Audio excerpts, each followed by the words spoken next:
Kedilerin hafızasının düşündüğümüzden çok daha güçlü olduğunu biliyor musunuz? Bazı şeyleri saniyeler içinde unutabiliyorlar.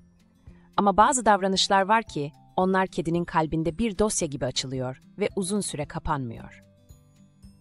Bugün birlikte kedilerin asla unutmadığı ve çoğu zaman affetmediği davranışlara bakıyoruz. Ve en önemlisi bu hataları yaptıysak nasıl telafi edebiliriz? Onu konuşuyoruz. Çünkü kediler öfke biriktirmez ama güven kırıldığında bunu sessizlikle anlatır. Biz bunu fark ettiğimizde her şey değişebilir. Kedilerin hafızası nasıl çalışır? Kediler duygusal hafıza biriktiren canlılardır. Yani bir şeyin ne olduğunu değil, nasıl hissettirdiğini hatırlarlar. Bu yüzden kokular, sesler, dokunuşlar ve yaşanan hisler onların dünyasında iz bırakır. Bir insan bir olayı unutabilir ama bir kedi o olayın duygusunu unutmaz. O yüzden kedinin kalbinde bir şey kırıldığında ama o zaten anlamıyordur diyemeyiz. Kediler anlamazsa tepki vermezdi. Tam tersine tepki vererek anladıklarını kanıtlarlar. Kokular ve kediler. Kediler için koku dünyası bizim için görüntü dünyasıdır. Biz bir odaya bakar, rengi görürüz. Kedi o odaya girer, kokuyu görür gibi hisseder. Kedilerin burnunda yaklaşık 200 milyon koku reseptörü vardır. Bizde ortalama 5 milyon. Bu yüzden sert oda spreyleri, güçlü deterjanlar, parfümler, uçucu yağlar, kediler için yalnızca rahatsız edici değil, işkence hissi yaratabilir. Evde ağır kokulu ürünler kullanıldığında kedinin uzaklaşması bir tesadüf değildir. Kedinin bu evde huzur var mı sorusunun ilk cevabı kokudur. Zorla sevgi dayatmak. Kediler sevgiye karşı değildir, sadece kontrolü kaybetmeye karşıdır. Bir kediyi kucağa almak istiyorsak ve o istemiyorsa bu bir şefkat gösterisi değil, sınır ihlalidir. Kedi bunu unutmaz. Çünkü o an güvende değilim duygusu oluşur. Zorla sevmek, kedinin gözünde sevgiyi değil, tehdit hissini bırakır. Kedilerin sevgisi özgürlüktür. Onlar gelip temas etmek istediğinde sevgi gerçektir. Biz dayattığımızda sevgi baskıya dönüşür. Ceza vermek için bağırmak. Kedime bağırdım çünkü yanlış yaptı cümlesi, insan mantığıdır. Kediler bağırışın nedenini anlamaz, sadece sesi tehlike olarak kaydeder. Bir kere korkutmak uzun süreli güven kaybına yol açabilir.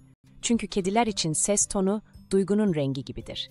Yüksek ses ikla, tehdit, kontrol kaybı, güvensizlik. Kısaca diyebiliriz ki biz bağırdığımızda kedi hatasını değil, bizi hatırlar. Mama ve güven ilişkisi. Kedilerde açlık sadece fiziksel bir ihtiyaç değildir. Besleniyor muyum sorusu aslında bu evde hayatta kalır mıyım sorusudur. Mama kabının sürekli boş kalması, düzensiz beslenme, mama saatlerinin değişken olması, kedide sürekli tetikte olma hali yaratır. Kediler hayatta kalma türüdür. O yüzden mama yokluğu tehlike sinyali. Bunu unutmazlar çünkü içgüdüsel bir alarm sistemidir. Tuvalet mahremiyeti. Kediler doğası gereği temiz canlılardır. Kum kabının kirli bırakılması, kötü kokunun giderilmemesi, onun en temel hakkının ihlalidir. İnsandaki özel alan neyse kedide temiz kum odur. Kedi kirli kuma mecbur bırakıldığında bu bir saygısızlık olarak kaydedilir. Ve bazı kediler bunu silecek özelliğe sahip değildir. Kedinin gözünden bir dakikalık sahne. Şimdi kendimizi bir anlığına kedinin yerine koyalım. Konuşmuyoruz ama hissediyoruz. Koku değişti, bir sprey sıkıldı, burnumuz yandı. Uzaklaştık.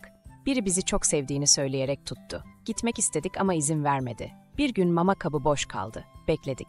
Korktuk. Tehlikeyi sessizce kaydettik. Biz konuşmadık ama unutmamak için sustuk. Yanlış yapıldıysa telafi mümkün mü? Evet, kediler kırılır ama umutsuz değildir. Kokuyu sevmiyorsa değiştir. Zorla sevmek yerine bekle. Mama düzensizse rutin oluştur. Korkuttuysan sessiz bir özür ver. Oyunla yeniden güven inşa et. Kediler sözleri değil, jestleri hatırlar. Hataları onarma pratik adımlar. Aynı anda fazla koku kullanma. Sevgiye davet et ama zorlamadan. Mama saatini stabil tut. Tuvalet temizliğini ihmal etme. Bağırma yönlendir. Güveni oyunla, sessizlikle ve ritüelle onar. Güven yeniden inşa rutini. Günde 10 dakika sadece kedine odaklan. Sessizce onun yanında otur. Gözlerine bak, yavaşça göz kırp. Elini koklamasına izin ver. Temas kararını ona bırak. Bu basit ritüel kedinin beyninde güven yeniden kuruluyor sinyali verir. Mini özet. Kediler hatayı değil, hissettikleri duyguyu kaydeder. Sevgi kontrolsüz olduğunda korku olur. Koku yoğun olduğunda stres olur. Bağırış olduğunda tehdit olur. Ama sabır, ritim ve saygı her şeyi geri döndürebilir. Şimdi düşün, senin kedin sana neyi asla unutmamış olabilir? İyi bir anda olabilir, kötü bir anda. Yorumlara yaz, biz de merak edelim. Eğer bu videodaki hatalardan birini evet ben de yapmışım diyerek fark ettiysen, bu video amacına ulaştı demektir. Devam videoları gelsin mi? Yorumlara sadece bir kelime yaz, devam. Ve kedilerle doğru iletişimi öğrenmeye devam etmek istiyorsan, kanala abone olmayı unutma. Çünkü burada her video kedilerin dilini biraz daha çözmemiz için var. Yeni videolarda görüşmek üzere. Hoşça kalın.